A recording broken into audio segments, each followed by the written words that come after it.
صلی علی محمد وآل محمد وعجل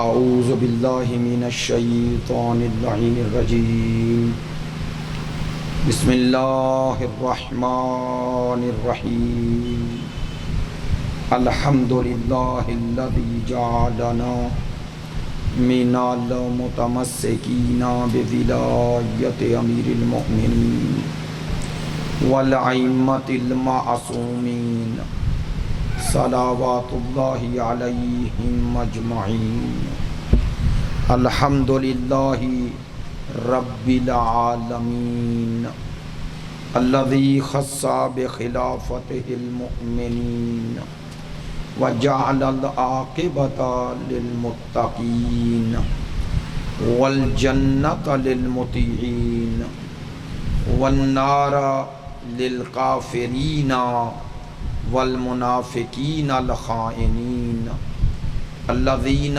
جعلوا القرآن غضین وافسدوا فی الارض واضاعوا الدین وتفقہوا بغیر علم ولا یقین والصلاة والسلام والتحیۃ والاکرام علی سیدنا و مولانا حبیبنا و حبیب قلوبنا شفیعنا ابی القاسم محمد صلی اللہ وآلہ الاطیبین الاطہرین العجمدین الامجدین الذین اذہب اللہ عنہم الرجس وطہرہم تطہیرا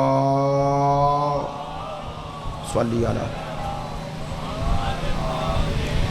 واللعنۃ الدائمۃ علی منکری فضائلہم وغاصبی حقوقہم من الآن الی قیام یوم الدین اما بعد فقد قال سبحانہ وتعالی فی کتابہ المجید بسم اللہ الرحمن الرحیم وَنُرِيدُ أَن نَّمُنَّ عَلَى الَّذِينَ اسْتُضْعِفُوا فِي الْأَرْضِ وَنَجْعَلَهُمْ أَئِمَّةً وَنَجْعَلَهُمُ الْوَارِثِينَ وَنُمَكِّنَ لَهُمْ فِي الْأَرْضِ وَنُرِيَ فِرْعَوْنَ وَهَامَانَ وَجُنُودَهُمَا مِنْهُمْ مَا كَانُوا يَحْذَرُونَ صدق اللہ العلی العظیم ان اللہ وملائکتہ یصلون علی النبی یا ایہا الذین آمنوا صلوا علیہ وسلموا تسلیما اللہم آپ تمام حاضرین سے گزارش ہے، آپ تمام حاضرین کے مرحومین کے لیے، شہدائے اسلام کے لیے اور خانوادہ زیدی صاحبان کے تمام مرحومین کے لیے اور جن کے لیے کوئی فاتحہ پڑھنے والا نہیں بچا انہیں شامل کرتے ہوئے تمام مرحومین کی بلندی درجات اور ایصال ثواب کے لیے ایک مرتبہ سورہ فاتحہ اور 3 مرتبہ سورہ توحید کی تلاوت فرمائیں۔ بسم اللہ الرحمن الرحیم الحمدللہ رب العالمین الرحمن الرحیم مالک یوم الدین ایاک نعبد و ایاک نستعین اہدنا الصراط المستقیم صراط الذین انعمت علیہم غیر المغضوب علیہم ولا الضالین بسم اللہ الرحمن الرحیم قل هو اللہ احد اللہ الصمد لم یلد ولم یولد ولم یکن لہ کفوا احد بسم اللہ الرحمن الرحیم قل هو اللہ احد اللہ الصمد لم یلد ولم یولد ولم یکن لہ کفوا احد بسم اللہ الرحمن قل هو الله احد الله الصمد لم يلد ولم يولد ولم يكن له كفوا احد اللهم اغفر للمؤمنين والمؤمنات والمسلمين والمسلمات الاحياء منهم والاموات تابع اللهم بيننا وبينهم بالخيرات انك مجيب الدعوات انك على كل شيء قدیر بحق محمد و آلہ الطیبین۔ تمام دعاؤں کی قبولیت کے لیے، آپ حاضرین کی صحت و سلامتی کے لیے، مقامات مقدسہ کی حفاظت کے لیے، تعجیل ظہور امام زمان کے لیے، ہمارے ملک کے استحکام کے لیے، مریضوں کی شفا یابی کے لیے، آپ کی ان مجالس میں شرکت کی قبولیت کے لیے، برادران کی یہ تمام زحمات اور سعادت کی قبولیت کے لیے، علماء کرام، مراجع عظام، عزاداران سید الشہداء، ماتمداران مظلوم کربلا، محبین اہل بیت کی توفیقات خیر میں اضافے کے لیے، تمام دعاؤں میں آپ کی دعائیں شامل کرتے ہوئے سب دعاؤں کی قبولیت بحق امام زمان بلند تر صلوات صلی علی محمد وآل محمد وعجل فرج۔ واجب الاحترام معزز و مکرم حاضرین مجلس، محبان اہل بیت، پیروان مکتب ولایت، عاشقان مکتب شہادت، سلسلہ گفتگو کی تیسری مجلس ہے۔ عنوان گفتگو مہدویت یعنی امام زمان در قرآن۔ اس حوالے سے کل میں نے سورہ نور کی آیہ نمبر 55 تلاوت کی تھی اور اسی کے حوالے سے کچھ گزارشات۔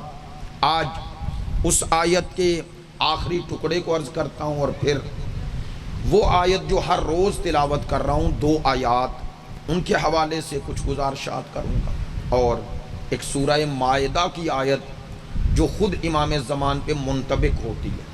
تو 3 آیات سے آج کی مجلس کو ہم رونق بخشیں گے جو امام زمان پر منطبق ہوتی ہے۔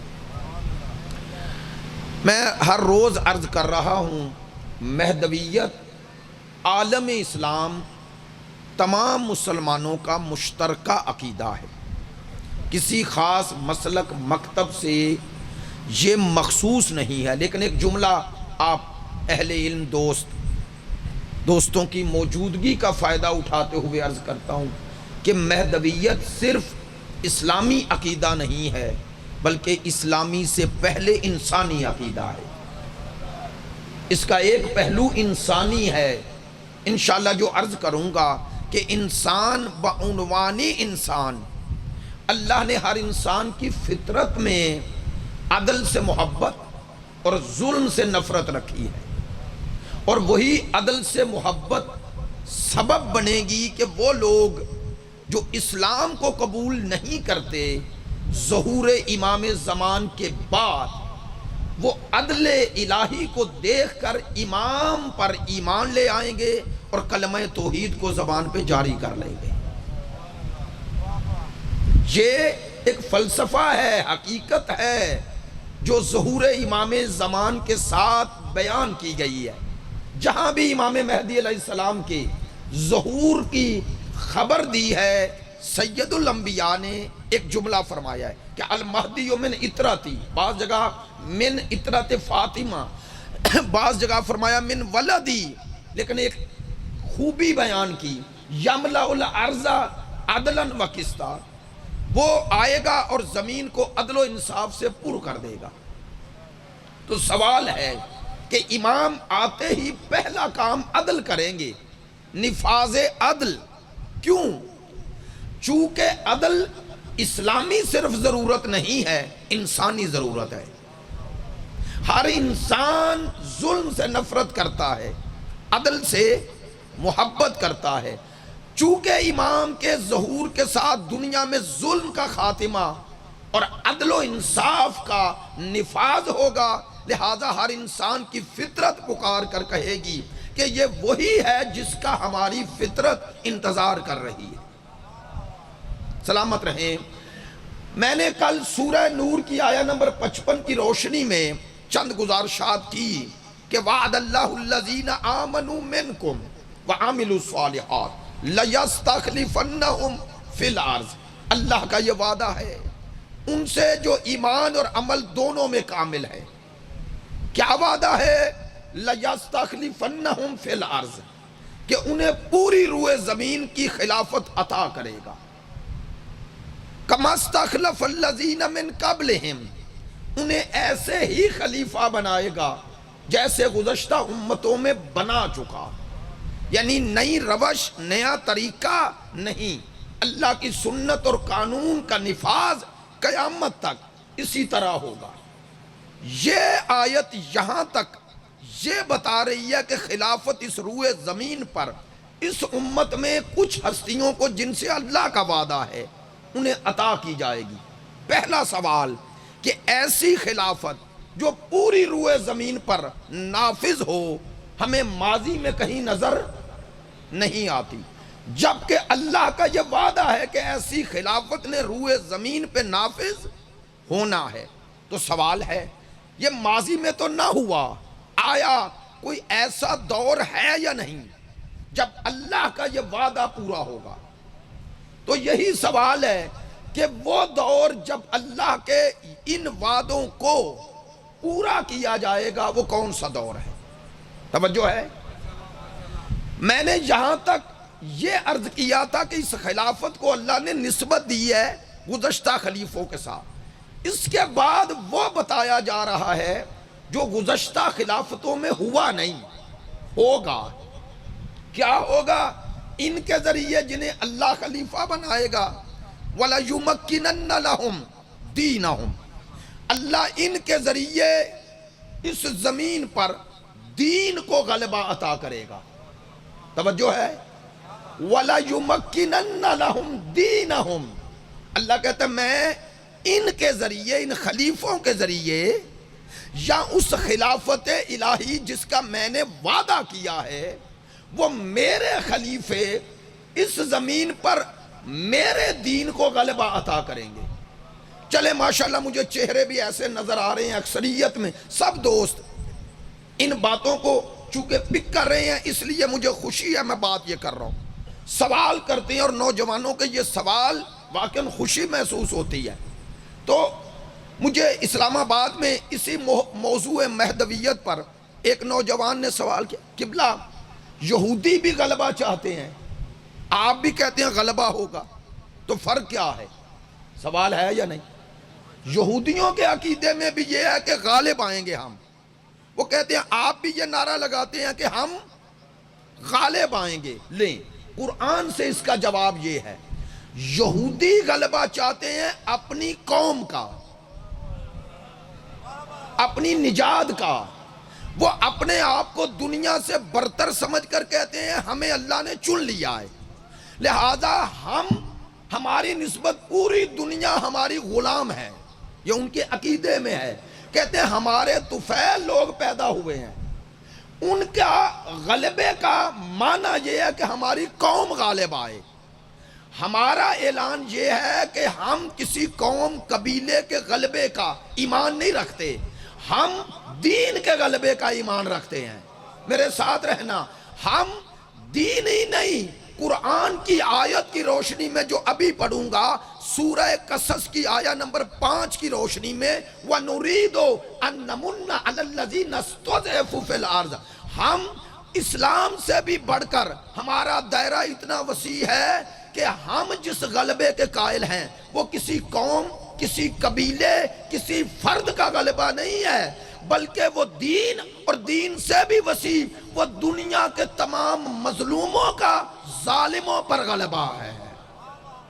سلامت رہیں، وہ مظلوموں کا، مستضعفین کا غلبہ ہے ظالمین پر، وہ بے بس جنہیں بنا دیا گیا ان کا غلبہ ہے ان پر جنہوں نے ظلم و ستم ڈھایا ہے۔ تو اس کا معنی ہے ہم جس غلبے کے قائل ہیں وہ غلبہ وہ ہے جس کے ذریعے انسانوں کو ظلم سے نجات ملے گی، شرک سے نجات ملے گی، بے راہ روی سے نجات ملے گی۔ آسان لفظوں میں کہوں دنیا کے یزیدوں سے، فرعونوں سے، شمروں سے، ابن زیادوں سے نجات مل کر نبوی، علوی، حسنی، حسینی، فاطمی اور مہدوی نظام نافذ ہو جائے گا۔ سلامت رہیں۔ ہم اس نظام کے قائل ہیں، ہم اس غلبے کے قائل ہیں۔ یہ غلبہ وہ غلبہ نہیں ہے، وہ غلبہ منفی ہے، یہ غلبہ مثبت ہے۔ یہ کسی قوم و قبیلے کا غلبہ نہیں، یہ دین کا غلبہ ہے، یہ حق کا غلبہ ہے، یہ مظلوموں کا غلبہ ہے، یہ مستضعفین کا غلبہ ہے۔ لو جملہ بدل دیتا ہوں اگر آپ نے قدر کی، یہ تاریخ کے تمام انبیاء، اولیاء، اوصیاء، صالحین، متقین، مومنین کا غلبہ ہے۔ یہ ان تمام تاریخ کے عظیم انسانوں کے غلبہ ہے۔ اگر آپ میری اس بات کو خطابت نہ سمجھے، دلیل لے لے ایک جملے میں۔ اسی لیے امام کے ظہور کے بعد عقیدہ رجعت ہے۔ عقیدہ رجعت کیا ہے؟ کہ یہ تمام دنیا کے صالحین، مومنین، متقین اور 14 معصوم دوبارہ اس جہان میں آئیں گے، اور کیسا حسین وقت ہوگا جب 14 یہاں موجود ہوں گے، 14 موجود ہوں۔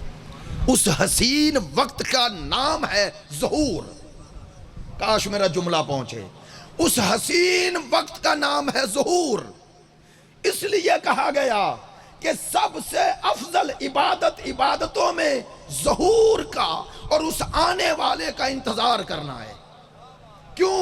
چونکہ یہ انتظار صرف اپنی ذات کے لیے آسائشوں کا انتظار نہیں ہے، یہ انتظار باطل پر حق کے غلبے کا انتظار ہے، یہ یزیدوں پر حسینیوں کے غلبے کا انتظار ہے، یہ مظلوموں کا ظالموں پہ غلبے کا انتظار ہے۔ تو ایسا انتظار حسین انتظار ہے۔ اب میں کل انشاءاللہ عرض کروں گا کہ اس انتظار کی شرائط کیا ہیں، فضیلت کیا ہے، حدود کیا ہیں، قیود کیا ہیں۔ سورہ نور کی روشنی میں بات آگے بڑھ رہی تھی۔ خدا فرماتا ہے جنہیں میں خلیفہ بناؤں گا آئندہ ان کے ذریعے ہوگا، کیا ہوگا؟ وَلَيُمَكِّنَنَّ لَهُمْ دِينَهُمْ۔ لے بھائی توجہ ہو گئی آپ کی۔ خدا کہتا ہے ان کے ذریعے دین غالب آئے گا۔ کون سا دین؟ اب آپ کا سوال ہوگا دین کی بھی قسمیں ہیں؟ ہاں ہیں۔ مت سمجھو کہ دین کا نام آ گیا تو دین ہی ہے۔ دین کے نام پہ بے دینی بھی دین بنایا جاتا ہے۔ کاش میرا جملہ پہنچے۔ اور سمجھنا مشکل مرحلہ وہ نہیں ہوتا جب ادھر دین ہو اور ادھر بے دین ہو۔ بے دین سے لڑنا آسان ہے جب کوئی منافق دین کا لباس پہن لے۔ کاش جملہ پہنچے۔ لو میں یہ جملہ کہوں گا اور الحمدللہ اب آپ سے اتنی آشنائی اور محبت اور قربت ہے کہ مجھے اسلام آباد اور یہاں میں فرق محسوس نہیں ہوگا۔ یاد رکھیے سرکار دو عالم کی حدیث ہے، حدیث فرمایا یا علی انا اقاتل علی تنزیل القرآن وانت تقاتل علی طویل القرآن۔ اے علی، سرکار نے فرمایا میں تنزیل قرآن پہ لڑا ہوں، آپ تعویل قرآن پہ لڑو گے۔ تعویل کا معنی کرتا ہوں، تعویل کہتے ہیں اولا یؤول، تعویل کا معنی ہوتا ہے پلٹانا، یعنی کسی شے کو اس کی طرف پلٹایا جائے جو اس کی حقیقت ہے، اسے کہتے ہیں تعویل، یعنی لفظوں کے سامنے اس کے باطن میں وہ حقیقت ہے ایک، اس کی طرح پلٹانا۔ قرآن مجید میں لفظ تعویل استعمال ہوا ہے اور راسخون فی العلم کے ساتھ ہوا ہے۔ سورہ آل عمران کی آیہ نمبر 7 جا کے پڑھ لیجئے گا۔ هو الذی انزل علیک الکتاب منہ آیات محکمات وہن ام الکتاب واخر متشابہات فاما الذین فی قلوبہم زیغ فیتبعون ما تشابہ منہ ابتغاء الفتنہ و ابتغاء تاویلہ۔ خدا کہتا ہے ہم نے اس قرآن کو 2 حصوں میں تقسیم کر دیا ہے، محکم، متشابہ۔ اللہ کہتا ہے جن کے دلوں میں کجی ہے، جن کے دلوں پہ زنگ لگ گیا ہے، وہ محکم کے پیچھے نہیں جاتے، وہ متشابہ آیتیں ڈھونڈتے ہیں۔ کیوں یا اللہ ڈھونڈتے ہیں؟ اللہ کہتا ہے چونکہ ان کے دل زنگ آلود ہیں۔ کیا مقصد ہے؟ متشابہ آیات کو ڈھونڈنے کا مقصد کیا ہے؟ اللہ کہہ رہا ہے میں نہیں، ابتغاء الفتنہ، تاکہ فتنہ پیدا کریں،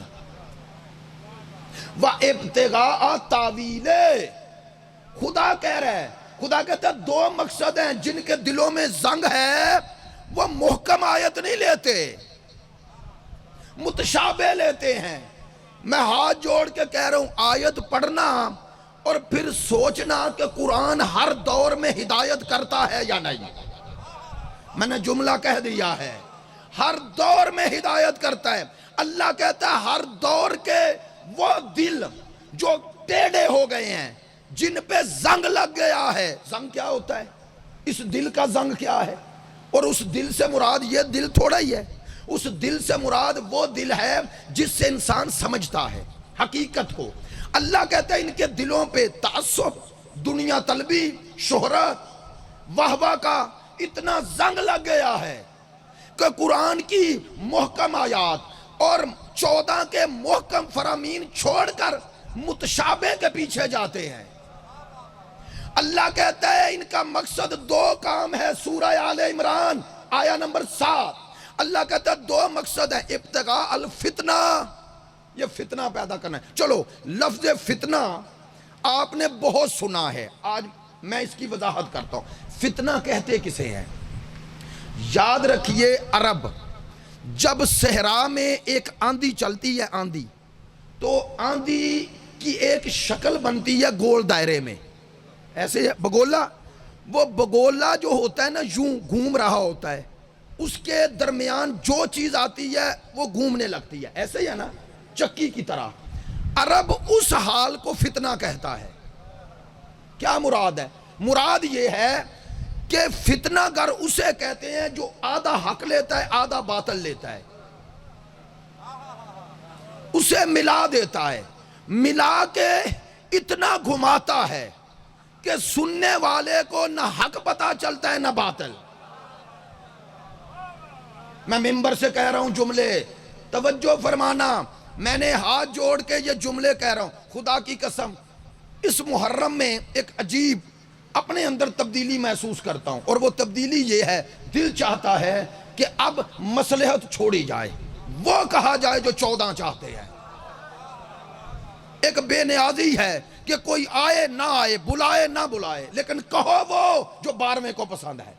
خدا کی قسم سارے قرائن اور شواہد مل گئے ہیں، 12واں آنے والا ہے۔ آنے سے پہلے اپنی اصلاح کر لیں، اصلاح کر لیں، چونکہ اس کے پاس ذوالفقار حیدری ہے، اور ظہور کے بعد توبہ نہیں، ظہور کے بعد حکم ہے۔ ہاں کربلا برپا ہو جائے تو پھر میدان میں جانا ہے، ایسا ہی ہے۔ فتنہ کہتے ہیں اس حالات کو جہاں حق اور باطل ملا کر ایک ملغوبہ بنا لیا جائے، اور اس ملغوبے کے ذریعے کیا جائے، یعنی فتنے کا معنی نہج البلاغہ میں مولا نے بھی یہی ترجمہ فرمایا ہے، فرماتے ہیں شبہ کو شبہ اس لیے کہتے ہیں کہ آدھا حق ہوتا ہے آدھا باطل، باطل کے اوپر حق کا لباس پہنا لیتے ہیں۔ یعنی آسان کروں یہ بچوں نوجوانوں کے لیے، فتنے کا معنی ہے کہ واضح طور پر بات کرنے کی بجائے مبہم ذو معنی جملے کہا جائیں، اور ذو معنی جملے کہہ کے اللہ کہتا کرنا کیا چاہتے ہیں؟ ابتغاء الفتنہ و ابتغاء التاویل۔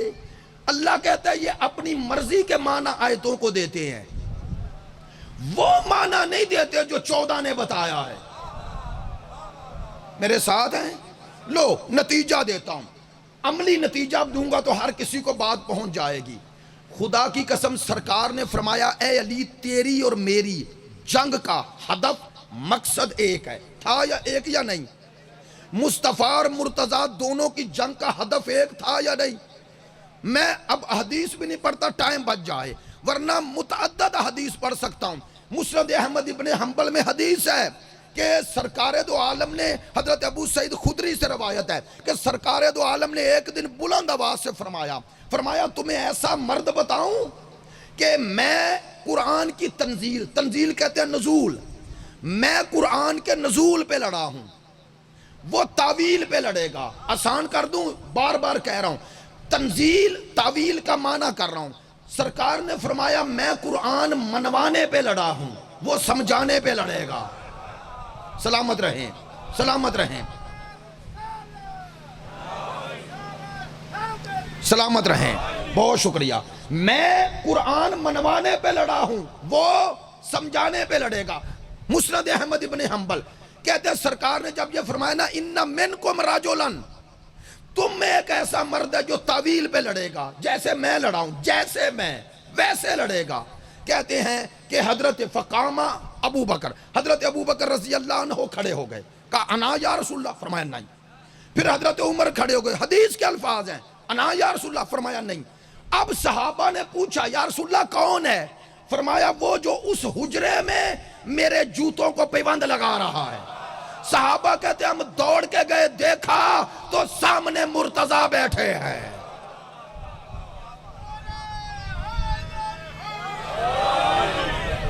میری بات پہ توجہ ہو گئی؟ میں نے دلیل جو دی ہے میرے پاس معتبر کتابوں کے حوالے اور اصل کتابوں کے پیج بھی ہیں. اب تو آسان ہے، یہ بچے جوان ہم سے زیادہ جانتے ہیں. یہ چیٹ جی پی ٹی پہ لکھو کتاب کا نام، صفحہ، سب آ جائے گا، سب کچھ آ جائے گا. ایسا ہی ہے نا، آسان ہو گیا ہے. توجہ فرمائیں جو بات کہہ رہا ہوں کہ سرکار نے فرمایا میرا اور علی کی جنگ کا ہدف اور مقصد ایک ہے. فرق اتنا ہے کہ میں قرآن منوانے پہ لڑا، تو سمجھانے پہ لڑے گا. یعنی تیرے سامنے وہ آئیں گے جو آیتوں کو اپنے معنی دیں گے. کاش جملہ پہنچا ہو. تیری جنگ ان سے ہے جن کو قرآن کی آیتوں کو اپنے معنی دے رہے ہیں. سننا اپنے معنی کا معنی کیا ہے ابھی سمجھاتا ہوں. مولا کائنات نے 3 جنگیں لڑی ہیں اپنے دور خلافت میں، جمل، صفین اور نہروان. نہروان کی جنگ لڑی ہے خوارج سے، خوارج خارجی سے. ان کو اس لیے خارجی کہا جاتا ہے، مولا نے انہیں مارکین کہا تھا. مارک کہتے ہیں جب آپ تیر کمان میں رکھتے ہیں نا، چھوڑ دیں، وہ جو تیر چھوٹ جائے نا اسے مارک کہتے ہیں. کاش جملہ پہنچے. مولا نے فرمایا یہ خارجی وہ تیر ہیں جو کمان سے نکلے ہوئے ہیں. لو یار جملہ لے جانا اگر آپ اس طرح کی بات سننے کے عادی ہیں. مولا نے انہیں تیر کہا ہے، کمان نہیں. بتایا کہ ہر دور کے خارجی یہ تیر بنتے ہیں، کمانے کوئی اور ہوتے ہیں. کاش جملہ پہنچا ہو. یہ اور کمانوں میں رکھے ہوئے تیر ہیں جو اسلام پہ لگتے ہیں. اچھا پتہ ہے ان خارجیوں نے مولا کو پہلے مجبور کیا جنگ صفین میں. چلو یہ باتیں سنیں، شہادت امام حسن بھی آ رہی ہے آپ کے لیے، بڑی فائدہ مند ہوگی یہ بات. جنگ صفین مولا کائنات کامیابی کے بالکل قریب پہنچ گئے تھے. حضرت مالک اشتر لڑتے لڑتے لشکر کے ساتھ آگے بڑھ رہے تھے اور اس خیمے میں پہنچنے والے تھے. اس خیمے کے قریب پہنچ رہے تھے. اب ادھر سے ایک کام ہوا. کیا؟ انہوں نے قرآن نیزوں پہ بلند کر دیے. ماشاءاللہ لاہور ہے، میں کوئی کسی دیہات میں اور اس طرح کے مجمع میں تو نہیں پڑھ رہا کہ بات ایک ایک ریز سمجھانی پڑے. بول کے بتائیں وہ جو قرآن نیزوں پہ بلند کیے تو وہ قرآن اچانک لائے گئے؟ اس کا معنی ان کے پاس پلاننگ تھی، ایسا پری پلان تھا. ایسا ہی ہے. تو قرآن نیزوں پہ بلند ہو گئے. اس کا معنی جس نے نیزوں پہ قرآن بلند کیے اسے معلوم تھا کہ اس نیزوں پہ بلند قرآنوں سے کچھ دھوکہ کھا جائیں گے. کاش یار جملہ آج پہنچے کہ ہر دور میں دشمن علی یہ مکاری کرتا رہا ہے. اسے پتا تھا کہ ہیں لشکر علی میں، لیکن کام کیا کریں گے؟ یار میں نے کام کی بات کرنی تھی، آپ نے بالکل ہی. توجہ فرمائیں، ایک صلوات پڑھیے بلند آواز سے.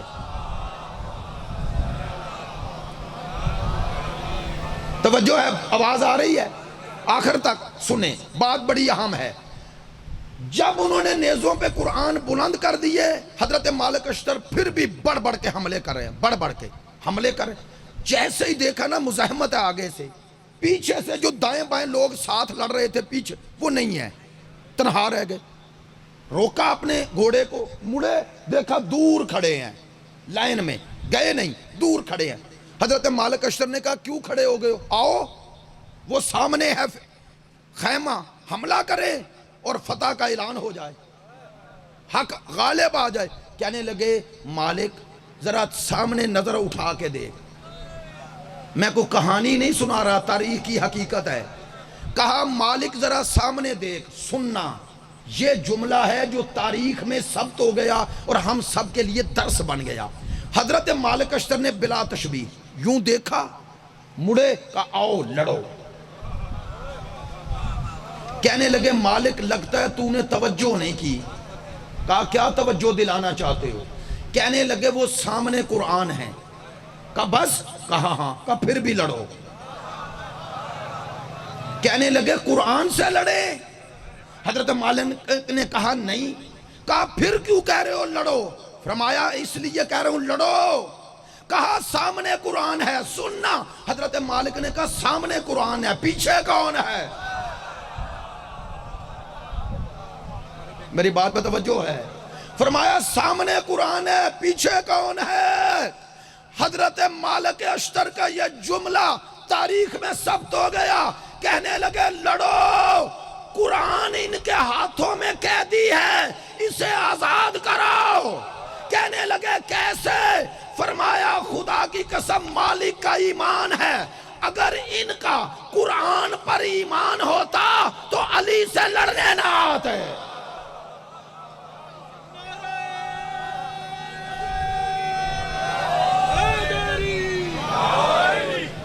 سلامت رہیں. بات پہ توجہ ہو گئی؟ توجہ ہو گئی. یہ موقع تھا کہ انہوں نے کہا مالک ہم ان سے تو نہیں لڑیں گے، مالک تجھے قتل کر دیں گے. دوڑے واپس آئے، مولا علی کے خیمے کو گھیر لیا. سنیں یہ بچے جوان، تاریخ ہے، تاریخ زندہ رہتی ہے، زندہ.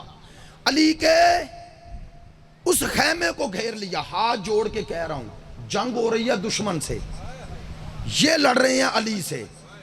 بس خارجی ہر دور کا ادھر نہیں لڑتا، میری بات پہنچنی چاہیے. ہر دور کے خارجی کی پہچان یہ ہے، دشمن کے سامنے بزدل ہو کے بیٹھ جاتا ہے، اپنوں پہ تلوار چلاتا ہے. یہ جس لشکر میں ہوتا ہے اسی لشکر کے سپہ سالار کے خلاف ہو جاتا ہے. علی کے خیمے کو گھیر لیا. اب مولا نے کہا عمار جاؤ، مالک سے کہو واپس آ جاؤ اگر علی کو زندہ دیکھنا ہے. مالک روتے ہوئے واپس آئے، ہاتھ جوڑ کے کہا کہ مولا سامنے خیمہ تھا. فرمایا اس سے بڑی جنگ اب یہ شروع ہو گئی. میرے بات پہ توجہ ہے؟ انہوں نے مولا کو مجبور کیا کہ حکمیت کہتے ہیں سلو کر لو، یعنی دونوں طرف سے سالس بناؤ اور اس کے ذریعے فیصلہ کرواؤ. مولا نے ضد کی کہ عبداللہ ابن عباس کو بناؤ ہماری طرف سے سالس. مولا نے فرمایا وہ میرا پروردہ ہے، ادھر والے سے دھوکہ نہیں کھائے گا. اب کیا کروں، باتیں آج ایسی آ گئی. انہوں نے کہا نہ، بندہ وہ جو ہماری مرضی کا ہے. وہ کون؟ کہا فلاں جو ہے نا بڑا نیک ہے، نام نہیں لے رہا چونکہ حالات ایسے ہیں. کہنے لگے وہ اس کو بناؤ، وہ تسبیح بڑی پھیرتا ہے، وہ بڑا نیک ہے، وہ کہتا ہے نہ علی کے ساتھ ہوں نہ معاویہ کے ساتھ ہوں. ہاتھ جوڑ کے کہہ رہا ہوں ایسے بندوں پہ کبھی اعتبار نہ کرنا، انہیں نیک نہ سمجھنا جنہیں حق اور باطل میں تمیز ہی نہ آتی ہو. ایسے بندوں کو کبھی ولی نہ ماننا، فقیر نہ ماننا، صالح نہ ماننا، مومن نہ ماننا، نیک نہ ماننا کہ جو مار کا حق و باطل میں کہیں ہمیں کیا، یہ سیاسی جنگ ہے. علی والا وہ ہوتا ہے جسے پتا چل جائے یہ حق ہے یہ باطل ہے، حق کے ساتھ کھڑا ہوتا ہے، باطل کے خلاف کھڑا ہو.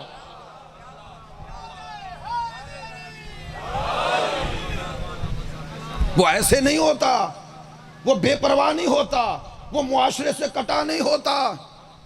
وہ ہر جنگ کو سیاسی جنگ نہیں کہتا، وہ مارکہ حق و باطل میں دیکھتا ہے، وہ دیکھتا ہے کہ قرآنی معیار کیا ہیں۔ چلو نتیجہ دینا چاہتا ہوں، انہوں نے مجبور کیا ان کا بندہ اور ادھر امیر شام کا بندہ، باقی واقعہ آپ کو یاد ہے، دھوکے میں آ گیا۔ اس نے کہا پہلے تو اعلان کر، مولا علی کی طرف سے جو ثالث تھا، آپ اعلان کریں۔ کیا اعلان کریں؟ کہنے لگا دونوں فریق ہیں لڑ رہے، ان کی وجہ سے امت میں فساد پھیل رہا ہے۔ سننا، یہ باتیں سن کے آپ کو آج کا دور یاد آئے گا۔ کہنے لگا کہ دونوں کی وجہ سے لڑائی ہو گئی، تم علی کو خلافت سے دستبردار کر دو اور میں امیر شام کو کرتا ہوں۔ اچھا، کہنے لگا ٹھیک ہے۔ اب اس کے دل میں یہ تمنا ہو گئی کہ دونوں ہٹ جائیں تو میں بنوں گا۔ یہ عہدے کا لالچ بڑا عجیب ہے، یہ علی کے مقابلے پر بھی لے آتا ہے، ایسا ہی ہے۔ اب وہ جو ہوشیاری ادھر کی ہوئی، پتہ ہے کیا ہوئی؟ اس نے کہا پہلے آپ اعلان کریں، بزرگ عظیم انسان ہے، ایسا ہی ہے نا، کہا آپ اعلان کریں۔ آئے منبر پہ، کہا ہم نے دونوں نے فیصلہ کیا ہے، نہ علی نہ امیر شام، اور علی کو خلافت سے، فارسی میں کہتے ہیں، عربی میں خل، یعنی جدا کرتا ہوں، الگ کرتا ہوں، معزول کرتا ہوں۔ کیسے؟ کہنے لگا یہ میری انگشتر ہے، ایسے اتاری، کہا اسے اس انگلی میں پہن لیا، ایسے علی کو خلافت سے کہہ کے نیچے آیا۔ بچوں، یہ نوجوانوں، ایران نے ایک ڈرامہ بنایا ہے امام علی، دیکھنا، ضرور دیکھنا، فلمیں تو دیکھتے ہو، یہ دیکھو۔ ایک حضرت یوسف پیغمبر پہ ہے، وہ دیکھو۔ بیٹا بیٹھ جاؤ، علیان بیٹھ جاؤ، بیٹھ جاؤ، بیٹھ جاؤ، بات سن کے جاؤ، بیٹھو نیچے، توجہ فرمائیں۔ میں ایسے انگشتر اتار رہا ہوں، جیسے اتار رہا ہوں ایسے علی کو معزول کرتا ہوں۔ سننا، نیچے آئے، مالک اشتر نے دیکھا، کہنے لگے تم نے کیا کر دیا، علی کو خلافت سے معزول کر رہے ہو۔ انہوں نے کہا علی خلافت کا محتاج نہیں، خلافت علی کی محتاج ہے۔ کاش میرا جملہ پہنچا ہو۔ کہا علی کو کوئی خلافت کا لالچ نہیں ہے۔ اب دوسرا گیا، کہنے لگا جی میں ان کی بات کی تائید کرتا ہوں، میں بھی معاویہ ابن ابی سفیان کو خلافت سے دستبردار کرتا ہوں، معزول کرتا ہوں، پھر میں چونکہ صاحب اختیار ہوں، میں دوبارہ امیر شام کو خلیفہ بناتا ہوں۔ آپ نے توجہ فرمائی ہے؟ یہ تاریخ کا واقعہ ہے۔ بول کے بتانا اس میں مولا علی کا کوئی قصور ہے؟ نعوذ باللہ، ہم تو معصوم مانتے عام لفظوں میں۔ مولا کا کوئی عمل دخل تھا؟ دھوکہ ادھر ہوا، ایسا ہی ہے۔ تو اب اس کے بعد یہی خوارج نے پتہ کیا نعرہ لگایا، کہنے لگے علی تو نے اس ثالثی کو قبول کیا، نعوذ باللہ تو کافر ہو گیا، دین سے خارج ہو گیا، اب توبہ کر۔ مولا نے فرمایا توبہ تم کرو، میں کیوں کروں؟ یہ تو تم نے قبول کیا، میں نے تو کیا ہی نہیں، میں تو اب بھی اپنے آپ کو وہی ہوں جو خلیفہ ہوں، وہی ہوں۔ اسے جس نے مجھے معزول کیا اسے تو حق ہی نہیں تھا۔ توجہ ہے میری بات پہ؟ اجتماعی حوالے سے بات کر رہا ہوں۔ یہ خوارج یہاں پیدا ہوئے اور جدا ہو گئے، اور ان کا ایک نعرہ تھا جس کے لیے ساری محنت کی، قرآن کے معنی کے لیے علی لڑے ہیں، معنی سمجھانے کے لیے۔ کیسے؟ ان کا ایک نعرہ تاریخ میں مشہور ہوا، لا حکم الا للہ، یا انل حکم الا للہ، قرآن کی آیت سے انہوں نے لیا تھا کہ حکم سوائے اللہ کے کسی کا نہیں۔ بول کے بتانا نعرہ کتنا خوبصورت ہے، یار چھوٹا نعرہ ہے۔ آج بھی آپ اگر کہیں نا یا رسول اللہ مدد، یا علی مدد، ادھر والا کہتا ہے استغفر اللہ، اللہ سے مدد مانگو۔ آپ نے میری بات پہ توجہ نہیں فرمائی۔ کتنا بڑا نعرہ ہوتا ہے کہ شیعہ ہو یا سنی، ایک دفعہ سن کے چپ ہو جاتا ہے، کیوں؟ وہ کہتا ہے اب رسول اور علی کا مقابلہ اللہ سے کروں۔ تو ایسا ہی ہے نا، خارجی بھی علی کے مقابلے پہ آگے کہہ رہے ہیں حکم اللہ کا، نہیں توجہ ہوئی؟ یعنی پتا چلا ہر دور کے دشمن علی نے حربے کے طور پر اللہ کو استعمال کیا ہے۔ اب وہ کہنے لگے حکم اللہ کا سننا۔ اب تیرے مولا نے اور میرے مولا نے کیا جملہ کہا، ڈاکٹر طاہر القادری نے پوری کتاب لکھی ہے۔ جب جہاد کا نام آیا تھا اور وہ آپریشن ہوا تھا سوات میں تو پوری کتاب لکھی طاہر القادری صاحب نے خوارج کے خلاف. وہ کہتے ہیں وحی کے بعد اور رسول کے بعد اگر کوئی جملہ عالم اسلام کو مسجدوں پہ لکھنا چاہیے تو علی کا یہ جملہ ہے. مولا علی کے سامنے آ کے بڑھ بڑھ کر نعرے لگا رہے ہیں ان الحکم الا للہ، حکم صرف اللہ کا، حکم صرف اللہ کا. میرے مولا نے سنا، مسکرائے اور ایک جملہ کہا، فرمایا کلمۃ حق یراد بہا باطل. جو کہہ رہے ہو وہ حق ہے، جو دل میں ہے وہ باطل ہے. یرادو، جو تم نے ارادہ کیا ہے وہ باطل ہے. میری بات آج پہنچ جائے تو خدا کا شکر ادا کروں گا. مولا نے سمجھا دیا. اور ان واقعات سے نتیجہ اخذ کیا کریں. مولا نے سمجھا دیا کیا؟ نعروں پہ نہ جانا جب تک نعرہ لگانے والے کی نیت کا پتہ نہ چلے. کاش جملہ پہنچا ہو. فرمایا ظاہری نعروں سے دھوکہ نہ کھانا جب تک نعرہ لگانے والے کا کردار نعرے کے برابر نظر نہ آئے. میری بات پہ توجہ ہے؟ تو دین اب دین کے مقابلے پہ آ جائے تو مقابلہ مشکل ہے.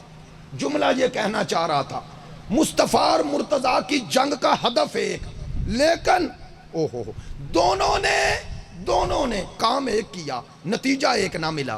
ایسا ہی ہے نا؟ مولا علی اور رسول خدا کو نتیجہ ایک جیسا ملا؟ نہ ملا. مولا کی شہادت ہو گئی، رسول ہر جنگ میں فاتح ہو گئے. پتہ ہے وجہ کیا ہے؟ وجہ یہ ہے رسول کی جنگ ان سے تھی جو ظاہر اور باطن میں ایک تھے. جو ان کے دل میں تھا وہی ان کے نعرے تھے. ان کے دل میں حبل و لات و منات تھے تو سامنے بھی لات و منات لے کے آ رہے تھے. ادھر دل میں حبل و لات و منات ہیں لیکن زبان پہ کلمہ آ گیا. اب مسلمان دھوکہ جلدی کھا رہے. یہ خوارج کے ظاہر سے دھوکہ کھا گئے. دھوکہ تو دھوکہ انسان تب کھاتا ہے جب دل میں کچھ ہو زبان پہ. میں ماضی کی بات نہیں کرتا، کسی مسلمان کو برا نہ لگے، لیکن یہیں پر یہ بات کرتا ہوں آج بھی مسلمانوں کی سب سے بڑی مشکل یہ ہے ظاہر سے دھوکہ کھا رہے ہیں، عنوانات سے دھوکہ کھا رہے ہیں. کھا رہے ہو یا نہیں؟ کیسے پتا چلے اس کا ظاہر اور باطن ایک ہے؟ دیکھ لو. عجیب ہے، مسلمانوں میں آتا ہے تو امیر المومنین اور خلیفۃ المسلمین بن جاتا ہے. یہودیوں کے پاس جاتا ہے تو ان کا بھائی بن جاتا ہے. میں اس ملک کی بات نہیں کر رہا بھائی، کوئی غصہ نہ کرے. میں اس کی بات کر رہا ہوں جسے ارطغرل بنا کے پیش کیا ہے. آج کے دور کا عبداللہ ابن ابی ڈھونڈنا ہے تو یہ ترکی کا صدر دیکھ لو. جو ادھر آتا ہے تو خلیفۃ المسلمین کے عنوان، ادھر جاتا ہے اسرائیل سے گزشتہ سال سب سے زیادہ تجارت اس نے کی ہے. مسلمانوں کا نعرہ لگا کر مسلمانوں کی پیٹھ میں چھرا گھونپ رہا ہے اور اس کا فائدہ مسلمانوں کو نہیں، اپنے خاندان اور اپنے بچوں کی جائیدادیں بنا رہا ہے. مسلمانوں کو یہ سارا دھوکہ کیوں ہو رہا ہے؟ اب ہاتھ جوڑ کے کہہ رہا ہوں، نتیجہ دے رہا ہوں. یہ دھوکہ اس لیے ہے کہ آپ نے وہ لائن اپنی درست نہ کی. ایک نعرہ ہم بچپن میں لگاتے تھے کہ علی کا طرز زندگی منافقت کی موت ہے. خدا کی قسم درست ہے. جب دل میں علی آ جائے تو علی دل اور زبان میں تضاد رہنے ہی نہیں دیتا، اور اگر کسی میں تضاد رہ جائے تو علی نہیں رہتا. اس دل میں علی رہ ہی نہیں سکتا جس کا ظاہر اور باطن ایک نہ ہو.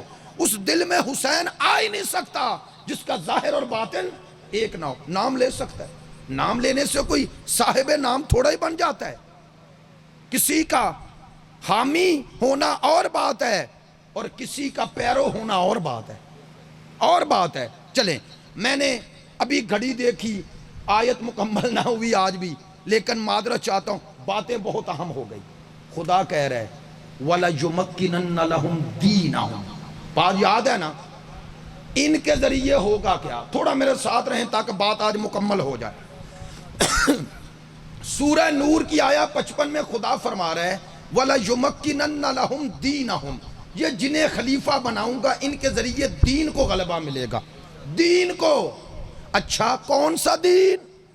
اب اللہ نے واضح کیا. لو بھئی آج یہ جملہ کہنا چاہ رہا ہوں تاکہ بات مکمل بھی اور میرے ساتھ بھی ہو جاؤ. وَلَيُمَكِّنَنَّ لَهُمْ دِينَهُمْ الَّذِي ارْتَضَىٰ لَهُمْ. اللہ کہتا ہے ان کے ذریعے وہ دین غالب کروں گا جس دین سے میں راضی ہو چکا. سلامت رہیں. اللہ کی قسم میں سمجھ رہا تھا تھکے ہو، ذرا میرے ساتھ رہنا بات مکمل ہو جائے. ابھی البتہ 50 منٹ کی گفتگو ہوئی ہے، زیادہ نہیں ہے. 50 منٹ اور ہو جائے تو انشاءاللہ بات مکمل ہو جائے. اچھا چلو توجہ فرماؤ. نہیں میں ویسے کہہ رہا تھا مذاق میں. وَلَيُمَكِّنَنَّ لَهُمْ دِينَهُمْ الَّذِي ارْتَضَىٰ لَهُمْ. اللہ کہتا ہے جنہیں میں خلیفہ بناؤں گا ان کے ذریعے دین کو غالب کروں گا. یا اللہ کون سا دین؟ ارتضیٰ لہم، جس دین سے میں راضی ہو چکا. شیعہ سنی دونوں ہو، لو نتیجہ لو. یا اللہ تو کس دین سے راضی ہے؟ اللہ نے کہا قرآن پڑھو. الیوم یئس الذین کفروا من دینکم. آج وہ دن ہے جب کافر تیرے دین سے نا امید ہو گئے. یہ سورہ مائدہ کی آیت پوری پڑھا کریں، پوری. یہ الیوم اکملت سے پچھلی آیت ہے. اللہ کہہ رہے ہیں الیوم یئس الذین کفروا من دینکم. آج غدیر کا وہ دن ہے جب کافر تیرے دین سے نا امید ہو گیا. یار میرے ساتھ رہنا. وہ دن کتنا عظیم ہوگا جس دن دشمن دین نا امید ہو جائے. نا امید. الیوم یئس الذین کفروا من دینکم. آج وہ دن ہے جب کافر تیرے دین سے نا امید ہو گئے. سورہ مائدہ آیا نمبر 3. الیوم اکملت لکم دینکم. آج وہ دن ہے جب دین اکمال پر پہنچا، مکمل ہو گیا. واتممت علیکم نعمتی. آج وہ دن ہے جب میں نے اپنی نعمت کو بھی مکمل کر دیا. اچھا کون سا دن ہے؟ ورضیت لکم الاسلام دینا. آج ہی وہ دن ہے جب اسلام کو بعنوان دین میں راضی ہو گیا. تو اللہ اس دین سے راضی ہے جس کی ابتدا بعثت ہے، تکمیل کا نام غدیر ہے.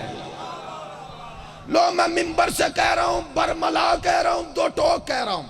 اللہ نے کہا اس خلیفے کے ذریعے وہ دین غالب آئے گا جس سے میں راضی ہو گیا. اللہ کہتا ہے میں اس دین سے راضی ہوں جس میں ولایت ہے. اللہ نے اس دین کو غالب کرنا ہے جس میں ولایت ہے. اللہ نے اس دین کو غالب کرنا ہے جس میں غدیر ہے. اسی لیے وہ آنے والا سقیفے کا نمائندہ نہیں، غدیر کا نمائندہ ہے. وہ سقیفے کا نمائندہ نہیں، غدیر کا نمائندہ ہے. میں نے 2 سال پہلے یہی جملہ عرض کیا تھا، معذرت چاہتا ہوں، مناسبت سے کہہ رہا ہوں. وہ آنے والا سقیفے کا نہیں، غدیر کا نمائندہ ہے. کوئی سوال کر لے مجھ سے کیسے کہہ رہے ہو؟ لو سقیفہ اور غدیر میں ہوا کیا؟ سقیفے میں لوگوں نے بنایا، غدیر میں اللہ نے بنایا. لو اگر آنے والا آ کر بنے گا تو سقیفے والا ہے، اگر بن کے آ رہا ہے تو غدیر والا ہے.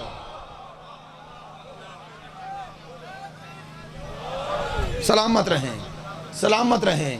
اگر آ کر بنے تو سقیفے والا ہے، اگر بن کے آ رہا ہے تو اچھا بن کے آ رہا ہے یا آ کے بنے گا؟ شیعہ سنی دونوں بتاؤ، آ کے بنے گا یا بن کے آئے گا؟ بن کے آئے گا. اسی لیے تو کہتے ہو امام مہدی. امام کیوں کہہ رہے ہو؟ تو اسے امام کون بنا رہے؟ بولے میرے ساتھ، اللہ. یہ آخری ہے، آخری کو 1 ارب 80 کروڑ مل کے نہیں بنا سکتے. جو حق آخری پہ 1 ارب 80 کروڑ کو نہیں ملا، وہ پہلی منزل پہ چند 100 کو کیسے دے رہے ہیں؟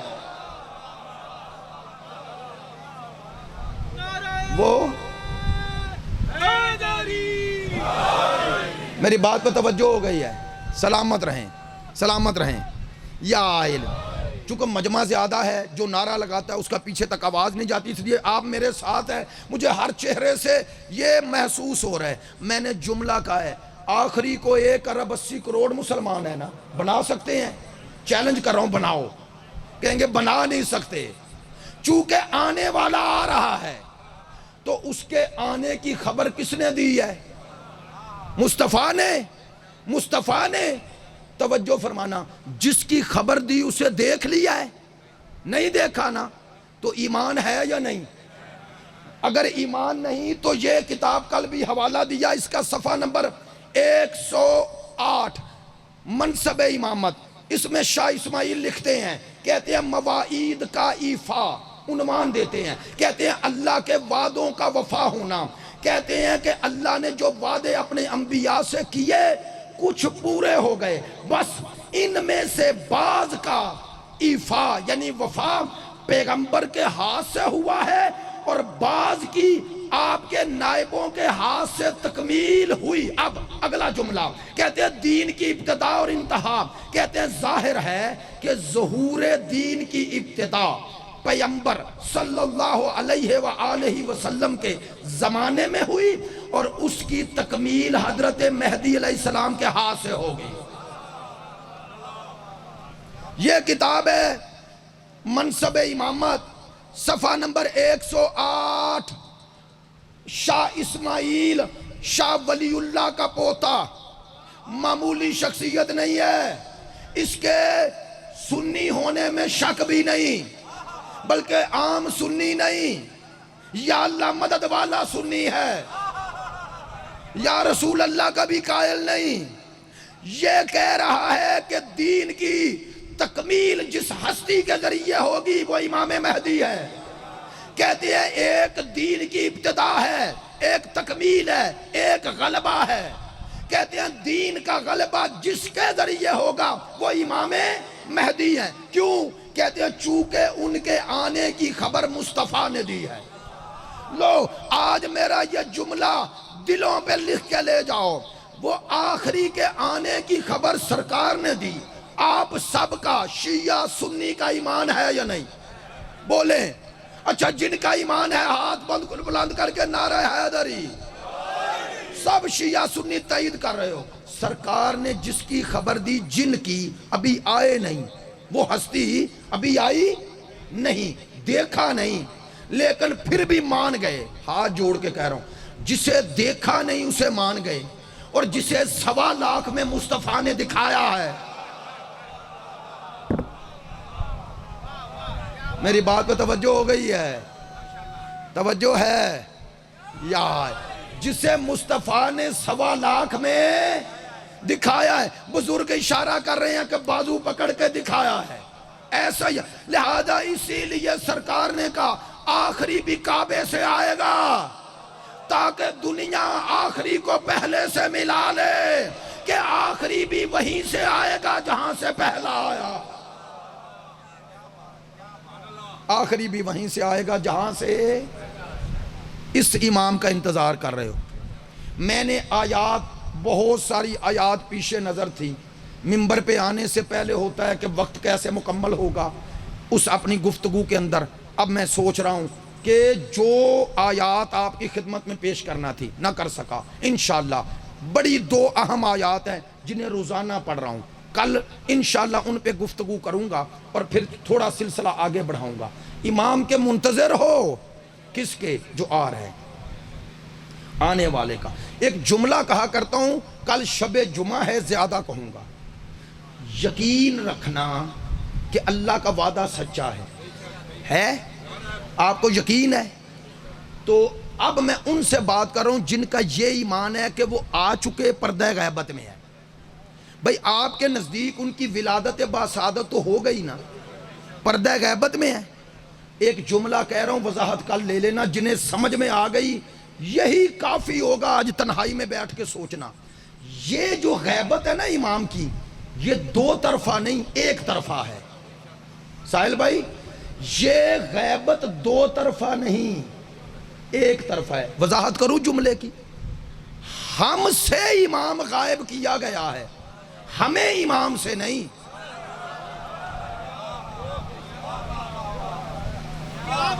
ہم امام سے غائب نہیں، امام کو غائب کیا گیا ہے، چونکہ ادھر اللہ کی مصلحت تھی انہیں غائب کروں، ہمیں امام سے غائب۔ لو اگر یہ ایمان اور یقین کی منزل پہ پہنچ جائے تو نوجوانوں سوچنا، تم دیکھ رہے ہو یا نہیں، وہ دیکھ رہے ہیں، وہ دیکھ رہے ہیں۔ یاد ہے میں نے پچھلے سال یہ جملہ کہا تھا، معصوم سے کسی نے پوچھا متقی کون ہے؟ امام نے فرمایا جس کی تنہائی پاک ہو۔ نہیں جملہ پہنچا۔ مولا نے فرمایا جس کی تنہائی پاک ہو وہ متقی ہے، وہ متقی ہے۔ تقویٰ وقا یقی سے بچانا۔ لوگوں میں تو میں اس لباس میں پتہ نہیں کیا کچھ سوچ کر اپنے آپ کو سمیٹتا ہوں، آپ سب ہے یا نہیں ہے نا؟ اصل میرا اور آپ کا امتحان تب ہے جب تنہا بیٹھے ہو، اور آج کا امتحان بتاؤں یہ ہے، آج کا امتحان یہ ہے یا نہیں ہے نا؟ تقوی کی ایک نشانی آج یہ ہے، تنہا ہو، انگلی اٹھ رہی ہے اور سامنے کچھ آ گیا، دیکھنا چاہتے ہو، اس لیے اگر نہیں دیکھتے ہو کہ 12واں دیکھ رہا ہے، منتظر بن گئے، سچے منتظر بن گئے۔ اگر اس لیے ٹال لیا کہ دل تو چاہتا ہے 12واں نہیں چاہتا، اگر اپنی چاہت پر 12ویں کی چاہت کو مقدم کر لیا تو خدا کی قسم منتظرین میں شامل ہو گئے، متقین میں شامل ہو گئے۔ میری بات پہ توجہ ہے؟ توجہ ہے؟ ایام چہلم گزر رہے ہیں، دو مناسبتیں کے درمیان 10 دنوں میں 2 مناسبتیں ہیں، میں جملہ کہہ رہا ہوں، ادھر چہلم ادھر 28 سفر۔ جملہ کہوں خدا کی قسم زینب کے لیے دونوں مصیبتیں اتنی بڑی ہیں، ادھر 28 سفر ادھر چہلم۔ علی و بطول کی بیٹیوں کی مظلومیت کون سمجھے؟ میں نے آج ایک مصائب پڑھنا ہے، لیکن اس سے پہلے یہ کتاب لے کے آیا ہوں، جامع المصائب، ایت اللہ اشتہاردی کی کتاب ہے، مصائب پہ انہوں نے لکھی ہے۔ اس میں روایت ہے، مولا سجاد علیہ السلام سے روایت کرنے والا ہے نعمان بن منذر مدائنی، ائمہ کا صحاب ہے، شیعہ محب چاہنے والا۔ نعمان خود روایت کرتا ہے کہ میں واقعہ کربلا کے بعد، شام کے بعد جب امام مدینہ آ گئے، میں امام کی خدمت میں حاضر ہوا سننا۔ کہتے ہیں میں نے امام نے مجھے بٹھایا اور غلام سے کہا پانی اور کھانا لاؤ۔ کہتے ہیں دسترخوان لگ گیا، کھانا اور پانی رکھا گیا۔ نعمان کہتا ہے میں نے دیکھا جیسے ہی کھانا اور پانی میرے سامنے آیا، میرا چوتھا امام رونے لگا۔ کبھی کھانے کو دیکھتے ہیں، غذا کو، کبھی پانی کو، اور پھر روتے ہیں۔ کہتے ہیں میں متوجہ ہوا، میں نے کہا مولا اس طرح میں کیسے کھا پاؤں گا؟ کہا رونے کا سبب بتائیں گے؟ نعمان کو یاد نہیں ہوگا، چاہتا تھا امام کی زبان سے سنو۔ امام نے رو کے کہا یہ جتنی غذا اور پانی تجھے ملا ہے نا، کاش کربلا میں میرے اصغر کو مل جاتا۔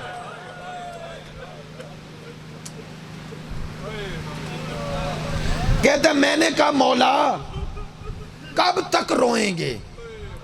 شہید ہونا آپ کا خاندانی ورثہ ہے، سنیے آپ نے روایت۔ امام روئے، مولا میں نے غلط کہا ہے؟ کہا نہیں تو نے صحیح کہا، میرے خاندان میں شہداء کی تو فہرست ہے، میرا دادا حمزہ، میرا دادا جعفر طیار، میرا دادا علی، میرا بابا، میرے بھائی، میرے کزن، سب شہید ہونا ہمارے لیے سعادت ہے، تو مولا رو کیوں رہے ہیں؟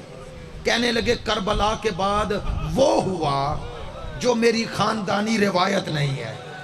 مولا کیا؟ فرمایا شہادت پہ بات ختم ہو جاتی تو شاید نہ روتا، شہادت سے آگے اسارت آ گئی۔ کہا وہ جو گھر سے باہر نہیں نکلی تھی انہیں قیدی بنا کر، اب نعمان کہتا ہے میں نے موقع کو غنیمت سمجھا، میں نے کہا مولا آپ پر سب سے مشکل وقت کون سا ہے اور سب سے بڑی مصیبت آپ پر کہاں آئی؟ کہا نعمان ایک نہیں 7 مصیبتیں ایک ساتھ آ گئی۔ کہا نعمان کہتے 3 دفعہ میرے امام نے روتے روتے کہا اشا اشا اشا۔ میں نے دست بست عرض کی مولا بتائیں گے کچھ مصائب؟ کہا تجھے کیا بتائیں اور کہاں سے شروع کروں؟ امام فرماتے ہیں جب ہمارا قافلہ کوفے سے باہر نکلا تو شمر اور عمر سعد ہمارے قافلے کی نگرانی کر رہے تھے۔ امام فرماتے ہیں پہلی مصیبت یہ تھی انہوں نے تلواریں نیام سے نکال لی، نیزے ہاتھ میں پکڑے، اور شمر نے کہا ہمارے قافلے کو گھیر لو، میرے ساتھ رہنا۔ امام فرماتے ہیں ننگی تلواریں اور مخدرات عصمت، کہتے ہیں تلواریں لہراتے تھے تاکہ بیبیوں کے دلوں میں خوف ہمیشہ طاری رہے۔ فرمایا ساتھ ساتھ چلتے اور تلواروں اور نیزوں کو بلند کرتے اور زبان سے عجیب و غریب قسم کی آوازیں نکالتے، میرے ساتھ رہنا۔ امام نے فرمایا دوسری مصیبت جو اس سے بھی بڑی ہے نعمان بتاؤں؟ مولا فرمائیں۔ فرمایا ایک وقت آیا جب ایک صحرا میں یہی قافلہ چل رہا تھا کہ شمر نے کہا قافلہ روکو، کہا قافلہ رکا، اس ملعون نے سارے سروں کو قریب لایا، ہر سر کو دیکھا، فرمایا ہر سر کو پہچانتا تھا شمر ملعون۔ پتہ ہے اس نے کیا کیا؟ مولا کیا کیا؟ فرمایا ہر سر کو لیا اور سپاہی کے ہاتھ میں دیا نیزہ، کہا اس سر کو اس کے قریب لے جا جس کا اس سے رشتہ ہے، اجرکم اللہ، یعنی اکبر کا سر اس کی ماں کے قریب لے جاؤ، قاسم کا سر اس کی ماں کے قریب لے جاؤ، حسین کا سر زینب کے سامنے لے جاؤ، قمر بنی ہاشم کا سر ام کلثوم کے سامنے لے جاؤ، میرے ساتھ رہنا۔ کہا اصغر کا سر رباب کے قریب کر دو، کہا سارے سروں کو میری بہنیں، میری ماں اور میری پھپھیوں کے سامنے کر دیے۔ امام فرماتے ہیں ظلم یہاں ختم نہ ہوا، جب یہ سر قریب کرتے گئے بیبیاں سروں کو دیکھتی، سروں پہ اتنے ظلم ہوئے تھے کہ ماں، بہن، بیٹی کیسے بابا کا، بھائی کا، شوہر کا، بیٹے کا سر کیسے دیکھے؟ کہا بیبیاں سر جھکاتی، کہا پتہ ہے یہ کیا کرتے؟ کہتے ہیں شمر کے ہاتھ میں نیزہ تھا، میرا امام فرماتا ہے یہ سر میں نیزہ مارتا۔ کتاب میرے پاس ہے جامع المصائب، آیت اللہ اشتہار دی، امام فرماتے ہیں نعمان ظلم یہاں ختم نہ ہوا، تیسرا ظلم بتاؤں؟ کہا بتائیں، کہا یہ کوفہ سے شام تک یہ جب ہمیں تنگ کرنا چاہتے صرف سروں کو ہمارے قریب نہ کرتے، بعض سروں کو زمین پہ پھینک دیتے۔ امام فرماتے ہیں گھوڑوں کو دوڑاتے، گھوڑوں کے نالوں میں سر آ جاتے۔ فرماتے ہیں ایک وقت آیا ملعونوں نے میرے چچا اور میرے بابا کے سروں کو آپس میں ایسے اچھالا، کہا نعمان اس سے بڑا ظلم کیا بتاؤں؟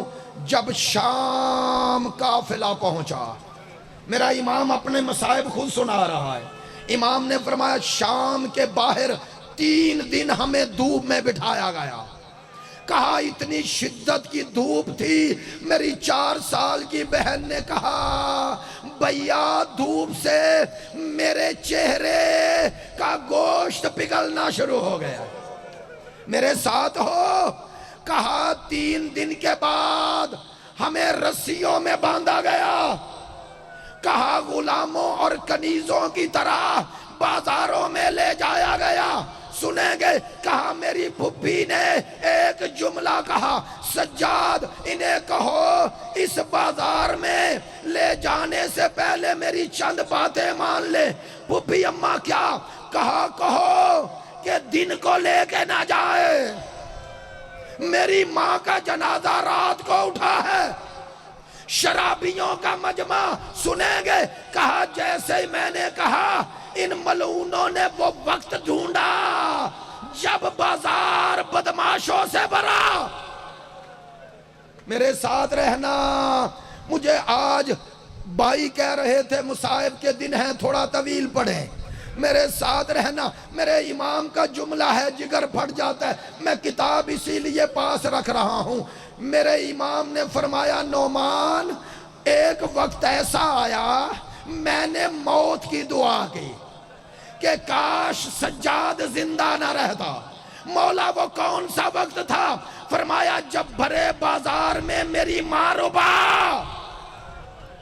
گر گئی اور اٹھنا چاہتی ہے لیکن اٹھ نہ پائے۔ اجرکم علی اللہ۔ نعمان پتہ ہے ہم پہ کیا ظلم ہوئے؟ ہم پہ ایک ظلم یہ ہوا، ہمیں رسیوں میں باندھ کر فرمایا کہ یہ شمر ایک بازار میں لے گیا آبادی میں، وہاں جا کر یہ اعلان کیا سننا میں مسائل پورا کر رہا ہوں۔ کہا ایک آبادی میں لے گیا، اس ملعونوں نے اعلان کیا، کہا یہ بستی یہودیوں کی بستی تھی، یہودیوں کی۔ امام فرماتے ہیں انہوں نے اعلان کیا کہ یہ اس کی اولاد ہے جس نے خیبر میں تمہارے بڑوں کو مارا تھا۔ امام فرماتے ہیں یہ کہنا تھا، اس آبادی سے عورتیں چھتوں پہ چڑھ گئے۔ کہا انہوں نے ہاتھ میں پتھر بھی لیے، ہاتھ میں پتھر لیے، برتنوں میں گرم پانی لیا، کسی نے آگ لی۔ امام فرماتے ہیں ایک مرتبہ ہم پر پتھروں اور گرم پانی اور ساتھ ہی آگ برسائی گئی۔ سنو گے میرا چوتھا امام فرماتے ہیں میرے امامے کو آگ لگ گئی، میری پھپھیاں میری مائیں دیکھتی رہی اور رو کے کہا سجاد تو اکیلا بچ گیا ہے۔ کہتے ہیں میں نے دعا کی، اللہ نے اس آگ کو سرد کیا، بس زحمت سمیٹ لی۔ امام نے فرمایا نعمان یہ سارے مصائب ایک طرف، لیکن ایک مصیبت نے یہ ساری مصیبتیں مجھے بھلا دی۔ میرے ساتھ ہو؟ مولا کون سی مصیبت؟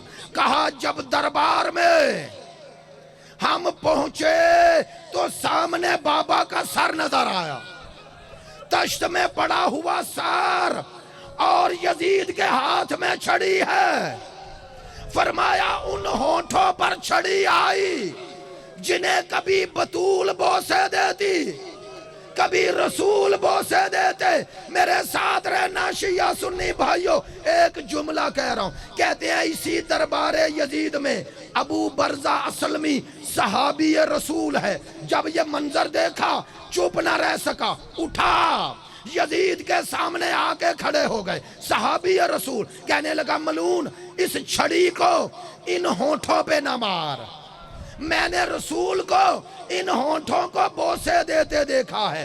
اب جملہ کہوں اور زحمت سمیٹ لوں، بتاؤ سادات مومنین عزادارو شیعہ سنی بھائیو، بتاؤ جو منظر صحابی نہ دیکھ سکا، بتاؤ وہ منظر زینب، بتاؤ وہ منظر سکینہ، وہ منظر سجاد کیسے؟